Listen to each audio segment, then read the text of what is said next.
Muy buenas noches, mis hermanos. Es un tremendo privilegio, pero también una tremenda responsabilidad el poder compartir lo que el Señor nos ha entregado de antemano, ¿verdad? Vamos a hacer un espacio por el momento, una pequeña pausa del estudio de la declaración de fe que hemos estado estudiando durante todos estos meses, desde el inicio del año. Estamos casi por terminar, y el pastor todavía tiene para darnos, pero le vamos a dar un break a él, ¿verdad? También necesita un descanso, y pues el Señor nos demanda que también nosotros compartamos lo que el Señor nos tiene y por lo que nos ha también ministrado de antemano. Vamos a hacer un estudio pequeñito. Yo le titulé a este pequeño estudio El caminar del servidor. Esto está basado en el contexto del Evangelio, en el Evangelio según San Marcos. Allí en el capítulo 10, por favor vaya conmigo, capítulo 10, verso 17 al 52, prepárelo. No vamos a leer todo, ¿verdad? Desde 17 al 52 es bastante. Nos vamos a centrar entre los versos 32 al 45. En eso nos vamos a centrar. Pero para que tengamos el contexto, y si usted quiere leerlo en casa, esos son el contexto, básicamente casi que todo el capítulo 10. Ya mi hermano pastor ya oró por el inicio del servicio y por el estudio. Así que vamos a entrar de lleno acepto voluntarios, quien quiera leer los versículos del 32 al 45 de corrido de Marcos 10. Iban por el camino subiendo a Jerusalén y Jesús, ¿es ese? Sí. 10:32. Sí. Y Jesús iba adelante y ellos se asombraron y le seguían con miedo. Entonces, volviendo a tomar a los 12 aparte, le comenzó a decir las cosas que le habían de acontecer. He aquí subimos a Jerusalén y el Hijo del Hombre será entregado a los principales sacerdotes y a los escribas, y le condenarán a muerte y le entregarán a los gentiles y le encarnecerán, le azotarán y escupirán en él y le matarán, mas al tercer día resucitará. Entonces Jacobo, hijo de Juan, hijo de Zebedeo, se le acercaron diciendo: Maestro, querríamos que nos hagas lo que pidiéramos. Él les dijo: ¿qué queréis que os haga? Ellos le dijeron: concédenos que en tu gloria nos sentemos el uno a tu derecha y el otro a tu izquierda. Entonces Jesús les dijo: ¿no sabéis lo que pedís? ¿Podéis beber del vaso que yo bebo? ¿O ser bautizados con el bautismo que yo soy bautizado? Ellos dijeron: podemos. Jesús le dijo: a la verdad, del vaso que yo bebo, beberéis, y con el bautismo con que yo soy bautizado, seréis bautizados. Pero el sentaros a mi diestra y a mi izquierda no es mío darlo, sino a aquellos para quienes está preparado. 42, ¿verdad? Hasta el 45. Cuando les oyeron los 10, comenzaron a enojarse contra Jacobo y contra Juan. Mas Jesús, llamándolos, les dijo: ¿sabéis que los que son tenidos por gobernantes de naciones se enseñorean de ellas, y sus grandes ejercen sobre ellas potestad? Pero no será así entre vosotros, sino el que quiera hacerse grande entre vosotros será vuestro servidor, y el que de vosotros quiera ser el primero será siervo de todos. Porque el Hijo del Hombre no vino para ser servido, sino para servir y para dar su vida en rescate por muchos. Firmemente el Señor Jesús le dice todas estas palabras. Y vamos a lo quiero poner un poquito en contexto, y tiene oportunidad, léalo en casa más detenidamente y dése cuenta de lo que estamos hablando ahora con más profundidad. El Señor Jesucristo estaba realizando ya su último viaje hacia Jerusalén. Y aquí, si ve en su Biblia, en mi Biblia, en la parte, al inicio del versículo 32, es la Reina Valera tradicional, la 1960, dice: nuevamente Jesús anuncia su muerte, como un título. Ahí el Señor Jesús les dice al inicio, ¿verdad?, de la lectura, les está anunciando que lo iban a matar. Entonces se está anunciando, ya es su tercera vez que en Marcos anuncia que lo iban a matar. Está anunciando su muerte y que lo está esperando una cruz, ¿verdad? Está esperando la cruz. Durante el camino el Señor Jesús va explicando a sus discípulos que esa es la única manera en la que se iba a poder establecer el reino de Dios en la tierra. Pero al mismo tiempo también les insistía de cuáles serían los principios del reino, ¿sí? Él había dicho antes que muchos de los postreros serían los primeros y los primeros los postreros, ahí en Marcos 10:31. Esa es parte de que lo estoy tratando de ponerlo en el contexto. Y es que estaba dando a entender que su reino no se establecía según los criterios de este mundo, así como inclusive en nuestros tiempos, ¿no?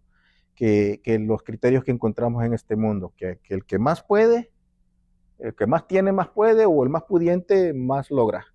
No era así. El Señor Jesucristo estaba estableciendo que era diferente, que su reino aquí en la tierra iba a ser establecido de diferente manera.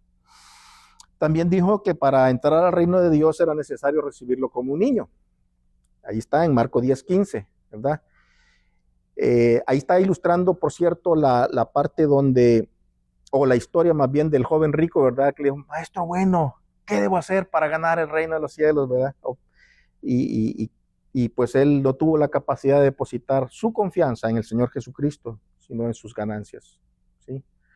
Y aquí estamos viendo entonces cómo es que la grandeza dentro del reino del Señor no se consigue como el mundo lo ve, como lo ve la gente del mundo, el mundo en sí, el sistema, sino a través del servicio. El Señor Jesucristo, ahorita lo vamos a ir desglosando un poquitito, de que el reino se establece a través del servicio. Los discípulos habían escuchado las enseñanzas de nuestro Señor, pero a la vez también, pues como que no querían entrarle, ¿verdad? No querían aceptarla, no estaban muy prestos, se resistían. Y es que era difícil para ellos entender, como para nosotros también, a veces se nos vuelve difícil entender que el reino de Dios pues debería haberse llevado a cabo por la capacidad de Él, por su poder y pues, en sí, por todo su poder, ¿no? Pero no por morir en la cruz, ¿sí? Que es lo que mostró Él. Además, ellos estaban aspirando a ocupar un lugar distinguido, ¿sí? Ahorita vamos a ver. Estos lugares distinguidos puestos dentro del reino y que iban a ser como buscando algunas influencias, favores, pues en lugar de servir, ¿verdad? En lugar de darse al servicio. Al estudiar estos pasajes debemos de ir analizándonos a nosotros mismos también. Vamos a ir estudiándolos, pero debemos irnos analizando a nosotros mismos, porque es importante que esto lo llevemos a la práctica, que lo llevemos a nuestro contexto. Porque pues no estamos exentos, ¿verdad? Nosotros tampoco estamos exentos a que nos equivocamos, fallamos y también ambicionamos.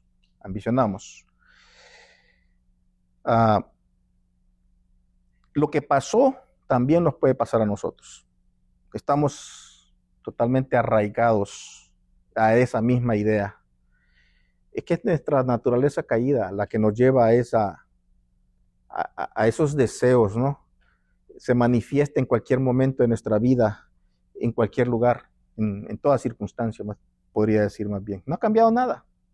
Fíjese, vamos ahí al verso 32, vamos a ir desglosando de a poquito. Dice, iban por el camino subiendo a Jerusalén. Váyase imaginándose, yo muchas veces trato de imaginarme, cuando estoy leyendo, usted sabe que la lectura le pinta las escenas. Usted puede ver a través de la lectura, usted puede imaginarse una escena y ver. Entonces dice que van subiendo a Jerusalén. Obviamente, del pueblo o del lugar donde estaban, están en la parte más baja y van en subida hacia Jerusalén. No es solamente un decir. Entonces el Señor Jesús va adelante, ¿verdad? Está viendo, Marcos ahí está mostrando una etapa del Señor Jesucristo, de las últimas etapas cuando subió por esa última vez hacia Jerusalén. Él sabía exactamente lo que le esperaba.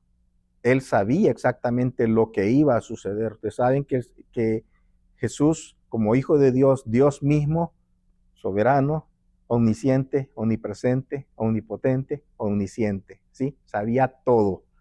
y sabe todo. Pero eso no lo detuvo.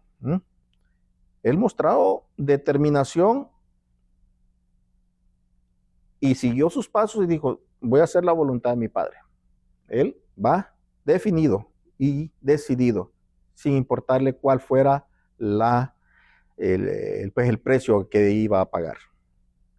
En Lucas lo registra de diferente manera, pero dentro del contexto también, como dice en el capítulo 9:51, no lo busques, se lo leo, dice, cuando se cumplió el tiempo en el que él había de ser recibido arriba, afirmó su rostro para ir a Jerusalén. Así como que, ahora es cuando, ahí voy, ¿sí? El Señor Jesús definido a hacer lo que iba a hacer. Notamos ahí la determinación de nuestro Señor Jesús hacia hacer la voluntad de Dios Padre. Continúa el verso 32. Y ellos se asombraron y le seguían con miedo. Los impresionó de tal manera que, caramba, o sea, vieron la determinación, pero de pronto también podrían ver el rostro del Señor Jesús triste, de pronto cansado, con dolor, podríamos decir. Por eso yo pienso y que dice, se asombraron, ¿sí? O sea, hubo un asombro. No descarta que haya sido eso, pero tampoco lo niega, ¿sí? Pareciera como que si ya ver el peligro, y vuelvo y repito, el Señor conoce todo y lo sabía en ese momento.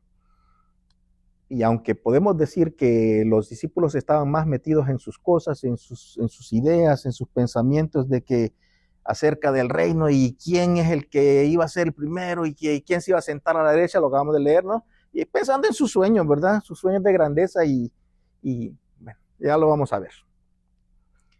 Y continúa el verso 32 y dice, les comenzó a decir las cosas que le habían de acontecer. ¿Sí? Fíjese, ¿cómo es que los discípulos, él les está diciendo con claridad todo lo que le iba a pasar y los discípulos están, pero ahorita vamos a ver, vamos a entrar a eso. Podemos ver aquí como frases que el Señor Jesucristo las va diciendo como casi que entrecortadas. Yo me lo figuro en mi pensamiento, en mi imaginación, y que el Señor va adelante, ¿verdad? Dice la Escritura que Él va adelante y va diciéndoles, subamos a Jerusalén. El Hijo del Hombre será entregado a los principales sacerdotes y a los escribas. ¿Verdad? Y va caminando, y va subiendo, y van subiendo. Le condenarán a muerte. Va haciendo como frases cortas. Si usted lo lee, hay pausas que van unas comitas ahí, ¿verdad? Van unas comitas. Aquí subimos a Jerusalén. El Hijo del Hombre será entregado a los principales sacerdotes, a los escribas. Y le condenarán a muerte. Y le entregarán a los gentiles.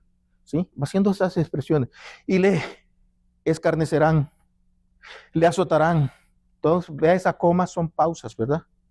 Y escupirán en él. Y le matarán. Mas al tercer día resucitará. La sombra de la cruz se iba haciendo cada vez más densa.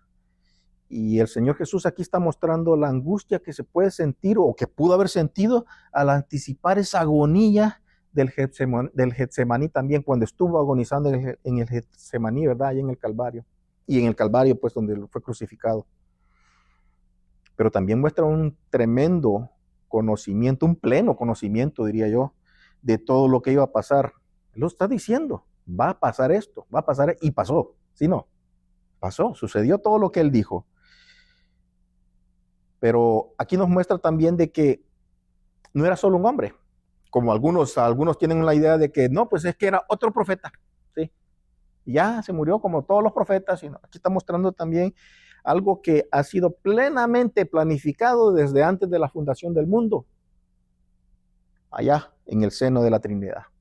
Dios, Padre, Hijo, Espíritu Santo, ya lo tenían destinado, programado, por decirlo así, por usar una palabra de nuestro lenguaje, pero ya lo tenían ellos así.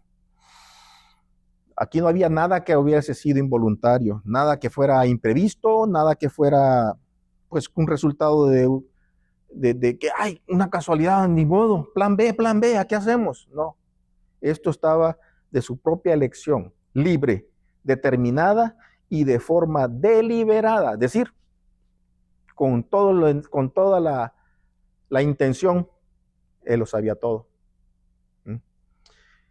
Vuelvo y repito que es la tercera vez que Él anuncia su sufrimiento y muerte, aquí en el Evangelio según lo narra Marcos. Pero ahora está siendo más preciso que las otras veces. Si usted lee Marcos y vea las otras dos partes, capítulo 9 y capítulo 6, si no me equivoco. Pero aquí empieza a decir de las burlas, empieza a hablar de las mofas, los azotes, los enemigos, los azotes de sus enemigos. Dijo que le iban a escarnecer, ¿verdad? Dijo que le iban a azotar, que le iban a escupir, etc. Pero vemos el verso 35. Entonces Jacobo y Juan, hijos de Zebedeo, ¿verdad? Se le acercan diciendo, Maestro, querríamos que nos hagas lo que pidiéremos. Ajá. A pesar de la claridad que el Señor Jesús les estaba hablando y que les estaba diciendo todo lo que iba a suceder, ellos seguían sin entender. No comprendían, como nos pasa a nosotros muchas veces, ¿verdad? Nos explica la palabra, estamos expuestos a la palabra o a veces nos entra por aquí, nos sale por acá, o no queremos entender, y es más, lo entendemos pero no lo aceptamos. Y una muestra bien clara es cuando nos ponemos enojados, nos ponemos con un, este se cree mucho, o siempre dicen eso, etcétera. Sus mentes estaban ocupadas en los planes de otro tipo. Estaban pensando en sus ambiciones, estaban pensando en su egoísmo, ¿no? De acuerdo a Mateo, en la versión de Mateo, o sea, como lo cuenta Mateo, es la madre de Juan y Jacobo, ¿verdad? La que toma la iniciativa y le dice, y que le pide, o que le menciona al Señor Jesucristo sobre esa petición, de que uno a la derecha y otro a la izquierda, ¿verdad? Y esto aquí nos lleva a un contexto, muchas veces nosotros queremos lo mejor para nuestros hijos, claro que sí, y también queremos lo mejor para nosotros, ¿verdad? Y a veces queremos poner en lugares de preeminencia a nuestros hijos, o nosotros mismos nos queremos poner en lugares de preeminencia dentro de la iglesia o dentro de un ámbito, y sin importar o sin tomar en cuenta qué realmente es lo que Dios quiere.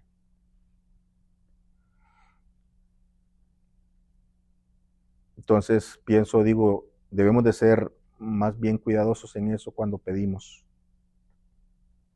Continúan diciendo, concédenos que en tu gloria nos sentemos a tu lado, le dicen, ahí verso 37, ¿verdad? Concédenos en tu gloria nos sentemos, el uno a tu derecha, el otro a tu izquierda. Una preguntita llena de egoísmo, ¿verdad? Plagada más bien de egoísmo, diría yo. Imagínense, mientras el Señor Jesucristo está llevando esa angustia de va en camino hacia el lugar donde iba a pagar el precio del pecado de la humanidad. Y ellos haciéndole una preguntita ahí que, ¿a dónde voy yo? ¿De qué lado? Uno a la izquierda, otro a la derecha, o sea, pero ahí pegaditos contigo, Señor. Ellos estaban pensando que iban a tener un puesto destacado, o que iban a tener un alcance mundial tal vez, o qué sé yo, tantas cosas, ¿no?, que se nos pueden imaginar. Podemos entender que no solamente era un pensamiento de ellos dos, porque si pusimos atención a la escritura, lo que pasó, que dice que los otros se enojaron, ¿verdad? Los otros se enojaron con ellos, pero no porque, ay, qué ingrato lo que está pensando y mira el Señor lo que acaba de contar. No, lo que pasa es que se les adelantaron. Ya me ganaron la petición, ¿verdad? No fue por lo que ellos dijeron, sino porque pues eso precisamente, yo creo que les ganaron el mandado. También ellos de pronto sí estaban pensando en lo mismo. Sin embargo, podemos decir también que aunque se trataba de una ambición totalmente pecaminosa, también podemos notar que ellos estaban con fe, porque si usted pone atención, alguien que me busque Mateo 19, verso 28. Mateo 19, 28. Ahí vamos a ver el por qué es que digo yo que ellos también estaban con fe, ¿verdad? Que ellos tenían una confianza, por algo estaban pidiéndole eso, por algo ellos estaban haciéndole esa petición. Mateo 19, verso 28. Amén. En el nombre de Jesucristo. Y Jesús les dijo: de cierto os digo, que en la regeneración, cuando el Hijo del Hombre se siente en el trono de su gloria, vosotros que me habéis seguido también os sentiréis sobre 12 tronos para juzgar a los 12 tribus de Israel. Os sentaréis sobre 12 tronos para juzgar a las 12 tribus de Israel. El Señor Jesucristo les dijo eso a sus discípulos.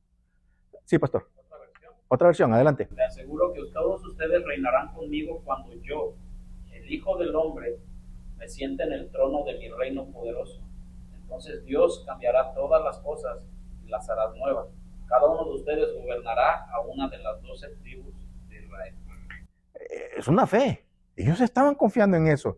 Una fe de admirar, porque ellos, pues es que de primera plana, ¿no? Nosotros ya tenemos la historia escrita y vemos el final aquí, que el Señor resucitó y está sentado a la diestra de Dios Padre, está glorioso. Él vive. ¿Cuántos dicen amén a eso? Pero ellos estaban no creyendo no solamente en el carpintero, aquel que los guiaba, ¿verdad? Sino que también estaban confiando en el Cristo, aquel que había sido rechazado, que lo habían rechazado los líderes religiosos, el que se iba a sentar en su trono de gloria. Él se los dijo, ¿sí? Y de acuerdo a esa promesa que les hizo aquí lo que acabamos de leer en Mateo, ellos también estarían o estarán, más bien dicho, en sus tronos con él. Entonces ellos le creyeron eso, porque entonces ¿por qué se lo iban a pedir? ¿Cierto? Pero también podemos decir que ellos estaban pensando en los diferentes galardones que cada uno tendría por recibir de parte de nuestro Señor cuando ya estableciera su reino. También sabemos que ellos dejaron todo, ¿verdad?, por seguirle. Entonces era lógico que pensar que ellos iban a recibir algo a cambio. Pero todo esto, el pensar en todo esto les impedía ver lo que realmente Cristo estaba por pasar. El que iba a dar su propia vida en la cruz para que ellos, allá, nosotros también pudiéramos tener la salvación eterna. Y es que esa es la condición de como ser humanos, ¿verdad? Así somos, de egoístas. Centramos nuestra mirada en lo nuestro. Hacemos lo que sea para beneficio propio. Es más, nos descuidamos, nos olvidamos de toda esa obra tan grande, tan misericordiosa que Dios ha hecho por nosotros. Se nos olvida lo que sigue haciendo por nosotros. Él tiene cuidado de nosotros, Él tiene cuidado de los suyos. Nosotros pensamos en nosotros mismos, nosotros pensamos en nuestros intereses y, de cierta manera, vamos dejando de lado o por fuera la obra de nuestro Señor. Buscamos en nuestros deleites, como dice Pablo, ¿verdad? Nuestros deleites personales, nuestros deleites actuales y olvidamos la gloria eterna, la que nos ha prometido el Señor. Todo esto nos hace pensar que en la cruz, o más bien nos hace dejar de pensar en la cruz y en las tribulaciones. Y nomás nos ponemos a pensar en los galardones, ¿verdad? Sí, no, con el Señor tenemos victoria y gozo, y no, pues sí, Él lo ha prometido y las promesas. Pero también el Señor ha dicho, claro, y ahorita vamos a ver, con el favor de Dios y el tiempo nos alcance. No estoy diciendo que debemos de erradicar el pensamiento de pensar, tener un pensamiento ambicioso, por decirlo así, desear algo, ¿sí? Pablo decía, el que desea obispado, buena obra desea, ¿verdad? Eso es una buena ambición, por decirlo así. Él exhortaba a la congregación también que procuraran los dones espirituales, ahí en Corintios, en la 1 Corintios 14:1, para que tenga una referencia. A Timoteo le dijo, si alguno anhela obispo, lo acabo de decir, buena obra desea. Pero Pablo también advertía de los peligros a tener de una opinión totalmente exagerada de nosotros mismos. Es decir, no nos creamos tampoco, porque esto nos podría llevar a competir contra los demás y hacerlo de una forma inapropiada. Es decir, es que yo sé más, o yo aprendí más. Ya me aprendí Juan 3:16 de memoria. No, ya me siento todo un teólogo. Cuidado con eso. Verso 38 dice, Jesús, no sabéis lo que pedís. Él les dijo eso. Así como Jacobo y Juan, nosotros también somos así de débiles. ¿Sí? Somos ciegos. Porque muchas veces cuando expresamos en nuestras oraciones están llenas de egoísmo. Pedimos que Dios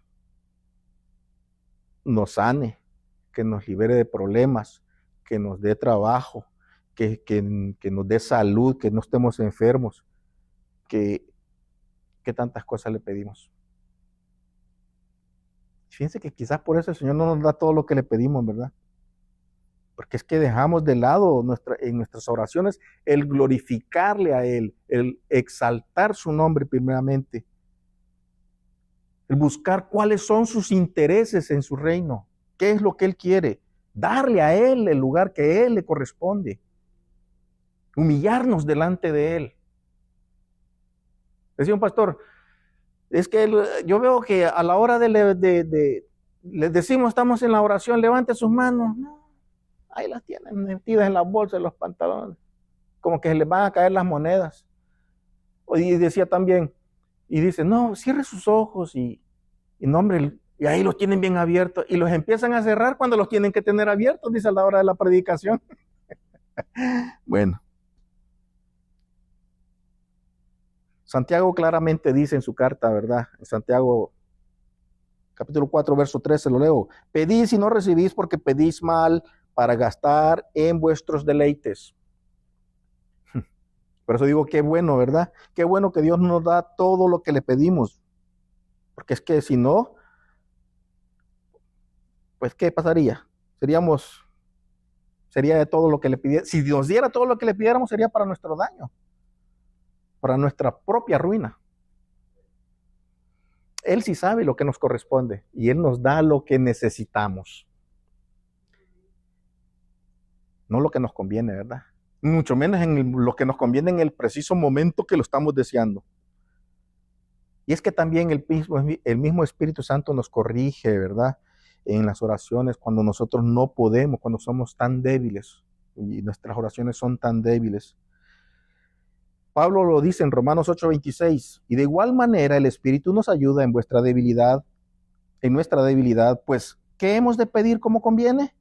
No lo sabemos. Pero el Espíritu mismo intercede por nosotros con gemidos indecibles. Gracias al Señor. Gracias a Dios que Él mismo pone su iniciativa y Él mismo el que pone el deseo en nosotros y Él nos guía a través de su Espíritu. Nomás dejémonos guiar. Volvamos allá con el relato de Marcos. La petición de los discípulos no era solamente carnal. ¿Ya? Uno dice, pues sí, qué carnal es lo que están pidiendo, solo están pensando en ellos. Es que también estaban equivocados, ¿sí? Como nosotros. Muchas veces estamos muy equivocados. Pedían, no sabían lo que estaban pidiendo. El Señor se los dijo, no saben lo que están pidiendo. No sabían que el costo que había que pagar para obtener eso que estaban pidiendo ellos. El Señor les explica esa relación íntima que debe haber con Él y que esto implica identificarse con Él también en su sufrimiento, en ese amargo sufrimiento de la cruz, en esa situación que Él iba a pasar. Y es que eso siempre va a ser así. Nosotros, la Biblia no nos engaña. Lo que nos engañan es pues el enemigo, y también las malas interpretaciones, cuando la Biblia de las promesas y marcan solo las promesas, pero el Señor está en su palabra, dice claramente, encuentren por sumo gozo si se encuentran en diferentes pruebas. O sea, Él no está diciendo, miren, no van a tener pruebas. No, encuéntrenlo con gozo, que va a haber pruebas, diferentes pruebas. Pero confíen en mí, yo he vencido el mundo, dijo el Señor Jesucristo. Pablo le explica de esta manera. En Romanos 8:17, si quiere la referencia. Y si hijos, también herederos, herederos de Dios y coherederos con Cristo. Si es que, a ver, ese sí es condicional. Si es que padecemos juntamente con Él, debemos de padecer entonces. Pues que es que seremos coherederos con Cristo si es que padecemos juntamente con Él, para que juntamente con Él seamos glorificados. No hay engaño, habrá sufrimiento. Y no lo estoy queriendo desanimar, estoy diciendo la verdad, lo que la palabra nos dice. El Señor es claro, pero hay una recompensa. La recompensa es vida eterna, es la gloria del Señor delante de nosotros. Es que cuántas veces nos comportamos mal, ¿verdad? Deseamos esas cosas, esas grandes bendiciones de parte del Señor, pero no estamos dispuestos a sufrir o a sacrificarnos por su causa. Eso pasa así. Yo soy el primero en levantar la mano y me declaro culpable en eso. Sí, queremos las bendiciones del Señor, pero no queremos sacrificarnos por su causa. El Señor Jesús le pregunta a sus discípulos si están dispuestos a beber de esa copa o que si iban a pasar por ese bautismo. Y ellos dicen, sí, podemos, dijo, ¿verdad? Ellos dijeron, podemos. O sea, entre otras palabras, sí aguanto vara. Muchas veces nosotros nos comportamos en esa situación también, en esa condición, en esa forma. Sacamos de nuestras fuerzas y buscamos también de que sí tenemos capacidad. Nada más lejano, ¿verdad? Aquellos tiempos y estos tiempos sigue lo mismo. Creemos que somos mucho más de lo que podemos mostrar. Cuando arrestaron al Señor Jesucristo, lo crucificaron, ¿qué pasó? Todos los discípulos se fueron, ¿verdad? Todos lo dejaron solo. Y no es para culparlos a ellos, nosotros hubiéramos hecho lo mismo, o peor. Aquí aprendemos que la palabra de nuestro Señor Jesucristo se cumplió cuando Él dijo, del vaso que bebo beberéis, y con el bautizo que soy bautizado seréis bautizados, porque vemos en la historia que los discípulos también fueron los apóstoles, ¿verdad? Imagínense, Jacob fue el primer mártir, ¿verdad? Juan allá fue abandonado en la isla de Patmos él solito. Pablo le dieron cuello, ¿verdad? Y bueno, todos sus apóstoles también sufrieron. Fueron mártires, fueron sacrificados. Entonces, al igual que los apóstoles, fíjese, todo aquel discípulo de Jesús que quiera ser leal a Él, también debe sufrir. Sí o sí, debemos de sufrir. Ay, no, pues entonces... Pablo le escribía a Timoteo que los que quieren vivir piadosamente en Cristo Jesús van a padecer persecución. No lo digo yo, lo dijo Pablo, 2 Timoteo 3:12. En ese mismo sentido también él escribía, abundan en nosotros las aflicciones de Cristo. Él está diciéndolo con claridad, mira, se sufre por Cristo, 2 Corintios 1:5. De hecho, Pedro hasta anima a los creyentes que estaban siendo perseguidos en aquel tiempo, y a nosotros también, ¿verdad? Nos da palabra. En 1 Pedro 4:13 dice, gozaos por cuanto sois partícipes de los padecimientos de Cristo, para que también en la revelación de su gloria os gocéis con gran alegría. Gloria a Dios por eso. Porque sí vamos a sufrir por los padecimientos del Señor Jesucristo, pero gozaremos en la gloria con Él. Y eso es eterno, no se acaba. Ahora, los sufrimientos del Señor Jesucristo y los nuestros. Debemos tener presente que, pues obviamente hay una gran diferencia, ¿no? Y abismal. infinita, porque entre los sufrimientos del Señor y los nuestros, híjole, y también inclusive los que pasaron persecución y los que pasaron los seguidores de Él en ese tiempo y los que pasemos ahora también nosotros, ahora en estos tiempos, que no se nos olvide que Él vino para dar su vida en rescate por muchos. Esto ya nadie lo puede superar. Nadie puede morir por alguien más. Ya, el Señor lo hizo, lo cumplió a cabalidad, consumado es. Él es el único que puede salvarnos y Él es el único que puede salvar al perdido. Verso 40 de Marcos dice: pero el sentaros a mi derecha y a mi izquierda no es mío darlo, sino a aquellos para quienes está preparado. El Señor Jesucristo más adelante hace más detalles de esto, de la posición en su reino, que iba a estar determinado por la fidelidad, la lealtad del creyente en el servicio, pero un servicio a Él, ¿sí? Un servicio a Él, al Señor. Verso 41 dice, en Marcos: cuando lo oyeron los 10 comenzaron a enojarse contra Jacobo y contra Juan. Vuelvo otra vez, ¿verdad? Esa pasada. Se enojaron con él, pero porque le ganaron el mandado, ¿verdad? Ya me había adelantado a decirles eso. Y es que este mismo de actitudes, lo quiero tomar otra vez, porque este mismo tipo de actitudes es la que resulta en nuestros tiempos. Hay tantas divisiones por la misma razón. Yo hablo mejor que el hermano. Yo toco mejor que el hermano.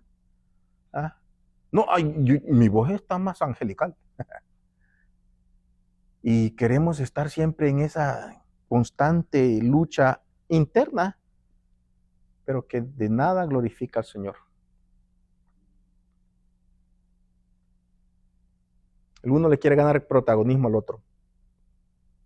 Son sentimientos carnales. Es que es bien fácil enojarse con el hermano, que se nos adelantó. Vámonos a casi al final. Verso 42 dice: llamándoles les dijo, sabéis que los que son detenidos por gobernantes de las naciones se enseñorean de ellas y sus grandes ejercen sobre ellas potestad. Está haciendo referencia de cómo los gobernantes del mundo, aún en estas épocas, en estos tiempos, se enseñorean de la gente, ¿sí? Hacen lo que quieren, ellos son los gobernantes, ellos dominan las naciones, ellos dominan los pueblos, ellos tienen todo el poder. Pasa lo mismo. Pero el Señor dice algo bien clave, verso 43, léalo conmigo. Esto no será así entre ustedes o entre vosotros, sino que el que quiera hacerse grande entre vosotros será vuestro jefe, servidor, ¿verdad? Estaba leyendo la otra Biblia. Y el que de vosotros, verso 44, y el que de vosotros quiera ser el primero será siervo de todos. Híjole, aquí nos pone en ese pensar, a ver, pues si yo quiero una posición delante de mi Señor, ¿qué debo hacer?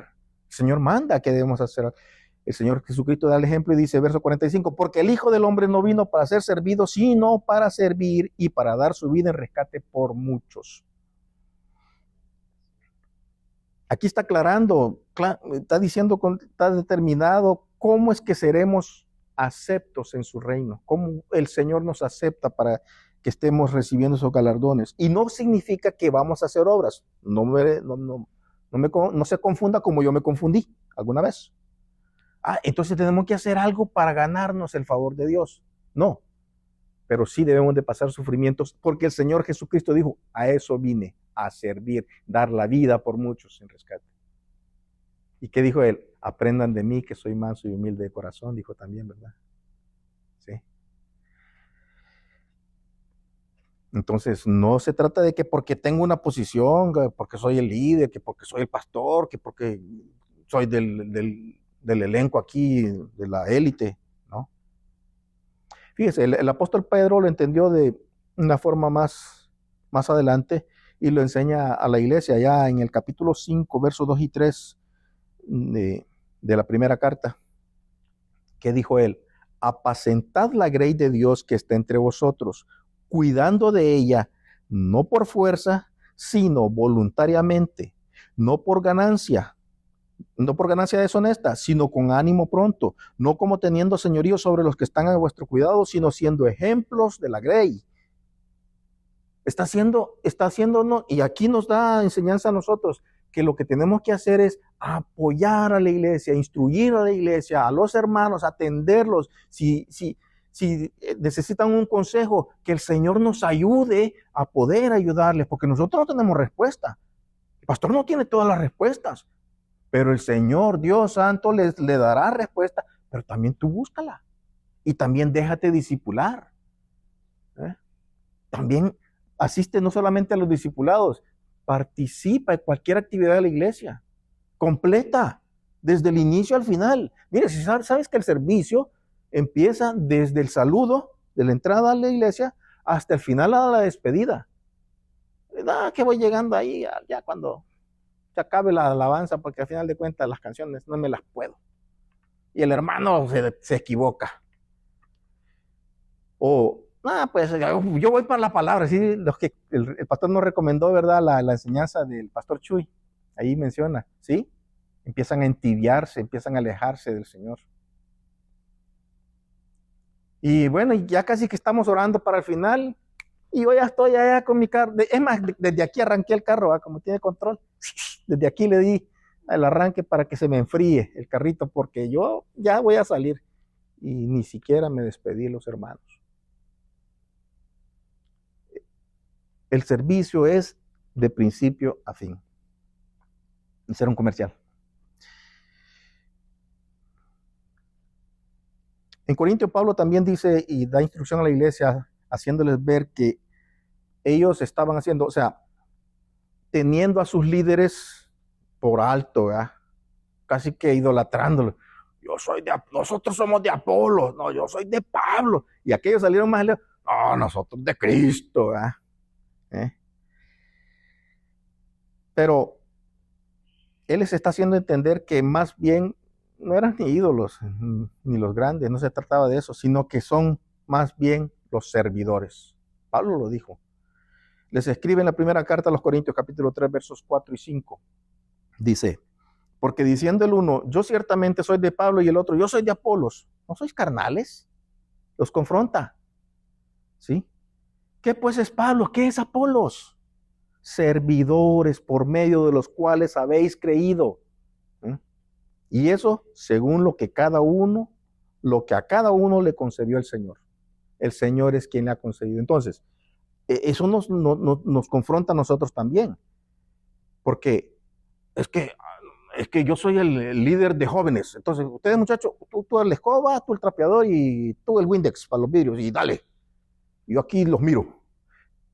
Cuando lo que yo debo hacer es mostrarles, enseñarles con mi ejemplo, con mi esfuerzo, y apoyarlos y servirles.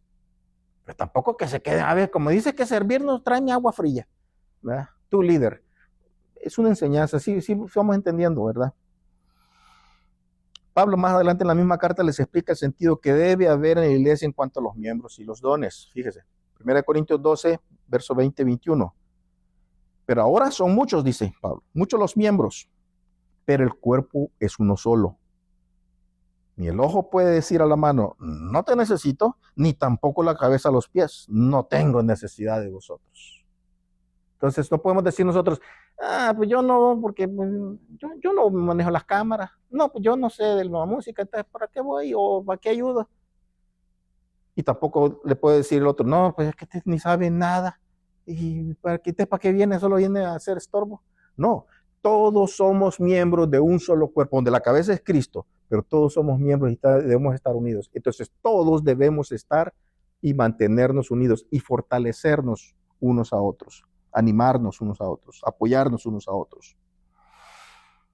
No olvidemos que todo servicio que realicemos en favor de la iglesia, es decir, el cuerpo, ¿verdad? No estoy hablando del edificio, el cuerpo, la iglesia, el cuerpo de Cristo. Debemos de tener siempre en mente el ejemplo que nuestro Señor Jesucristo nos dio. ¿Sí? Es lo que tenemos que tener en mente siempre. Pablo le explica de esta manera en Filipenses. Nada hagáis por contienda o por vanagloria.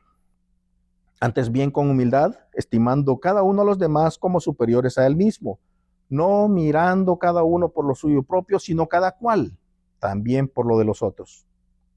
Allá pues, entonces, pues que haya en vosotros este sentir que hubo también en Cristo Jesús.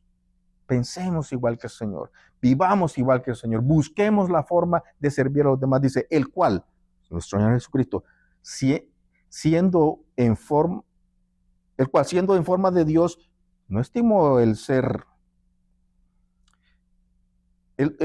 no estimó el ser igual a Dios como cosa que aferrarse, sino que se despojó a sí mismo, tomando forma de siervo, servidor, siervo, hecho semejante a los hombres. Y estando en la condición de hombre, se humilló a sí mismo, haciéndose obediente hasta la muerte, y muerte de cruz. Lo vemos rapidito, pero tiene una profundidad esto, que debemos de dar la vida por los demás. Y no solo estoy hablando en la iglesia. Es que si decimos ser cristianos y que hemos sido rescatados por el Señor, lo menos que podemos hacer es servir a los demás, ayudar a los demás. Casi por el final ya. El Hijo del Hombre no vino para ser servido, sino a servir, dijo. Verso 45 ahí en Marcos. No hay duda, el Señor Jesucristo es el máximo ejemplo en cuanto al servicio. Y en todo. El máximo ejemplo en todo. Dio su vida en la cruz para salvarnos a nosotros los pecadores. La máxima demostración de un espíritu de servicio, de amor hacia su prójimo. Pablo la registra de esta manera, en capítulo 22, verso 27. Porque ¿cuál es el mayor que se sienta a la mesa o el que sirve? Dijo Lucas. No es el que se sienta a la mesa, está relatando lo que el Señor Jesucristo dijo. Y subraya, mire, subrayelo usted más bien. Mas yo estoy entre vosotros como el que sirve, siendo el Señor. Juan lo explica de esa manera también allá en Juan 13, ¿verdad? ¿Se acuerdan de que se quitó el manto, se tomó la toalla y empezó a lavarle, se ciñó y empezó a lavarle los pies? Ya no le explicó el pastor hace un par de meses atrás. Y dijo, ¿vieron lo que he hecho? Ustedes me llaman maestro y señor. Y dicen bien, dijo. Pues así, es cierto, lo soy. Pues si yo, el Señor Jesucristo dijo, pues si yo, el Señor y el Maestro, he lavado vuestros pies, vosotros también debéis lavar los pies los unos a los otros. Lo que está diciendo ahí no es que vamos a empezar a lavar pies, ¿verdad? Sino que sirvamos a los demás, que atendamos a los demás. Porque ejemplo os he dado, dijo el Señor Jesucristo, para que como yo os he hecho, vosotros también hagáis. De cierto les digo, o sea, con toda seguridad se los estoy diciendo, el siervo no es mayor que su Señor, ni el enviado es mayor que el que lo envió. Si sabéis estas cosas, bienaventurados seréis si las hicieres. Otro sí condicional, si es que las hacen, van a ser bienaventurados, o sea, dichosos, felices, gozosos de poder servir al Señor. Hay un poquito más. El servicio de nuestro Señor Jesucristo no acabó ahí cuando estuvo en la tierra. Fíjese que cuando el Señor Jesucristo venga otra vez, cuando venga con poder, cuando venga con gloria, fíjese que otra vez tomará el papel de siervo. Lucas lo registró de esta manera y dice, Lucas 12:37, dice, bienaventurados aquellos siervos a los cuales su Señor, cuando venga, halle velando. De cierto os digo que se ceñirá y hará que se sienten a la mesa y vendrá a servirles.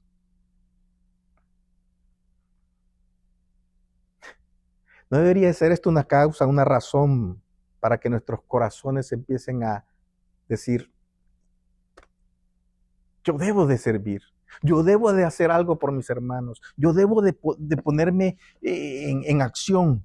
Porque estoy tan agradecido con mi Señor que me rescató, me salvó, me perdonó, me ha hecho su hijo. Lo menos que puedo hacer es hacer su voluntad, tratar de ser como Él. Ya pues este mismo sentir, decía Pablo, que hubo en Cristo Jesús. El orgullo mata el servicio, pero la humildad lo engrandece. Muchas veces no queremos. ¿Cómo? ¿Yo saludar a la gente? A los hermanos, ni los conozco. Pues salúdalos. O yo ir a barrer, ir a lavar baños. ¿Cómo? Si ni en mi casa. Lucas 14:11 dice lo que el Señor Jesucristo dijo: porque cualquiera que se enaltece será humillado, y el que se humilla será enaltecido. Por eso estoy diciendo, el orgullo mata el servicio, mientras la humildad lo engrandece. Vamos concluyendo. El Señor Jesucristo dijo ahí en el verso 45, y para dar vida en rescate por muchos. Aquí vemos la consumación del servicio del Señor como siervo de Dios, como siervo de Jehová. No debemos olvidar que lo que le llenaba en primer lugar el corazón a nuestro Señor era el servicio a Dios Padre, a su Padre Celestial. Porque Él dijo, yo vine a hacer lo que mi Padre me encomendó a hacer. Entonces, lo que más le llenaba a Él, estando en la tierra, era obedecer a Dios Padre. Sin embargo, también ese servicio lleva un objetivo, o llevó un objetivo, es beneficiarnos a nosotros, ¿no? Como pecadores, como esos hombres pecadores. Pues Él dando su vida para librarnos eternamente de la culpabilidad de nuestros pecados y de todas nuestras consecuencias sobre la humanidad, ¿verdad? El Señor nos rescata. Él nos rescató. Y ese fue el precio. Él tuvo que dar su vida, Él dio su vida para que nosotros recuperásemos esa libertad del pecado. Nos redimió, ¿verdad? Esa palabra que se usaba, ¿verdad? Para pagar en rescate de los esclavos. Alguien que estaba cautivo y le daban libertad, lo redimían. Pues nos ha redimido del pecado. Estábamos esclavos del pecado. Es lo que el Señor ha hecho por nosotros. Nos dio libertad y también la oportunidad que podamos ser parte de su reino. Todo esto nos lleva, ya voy concluyendo, final.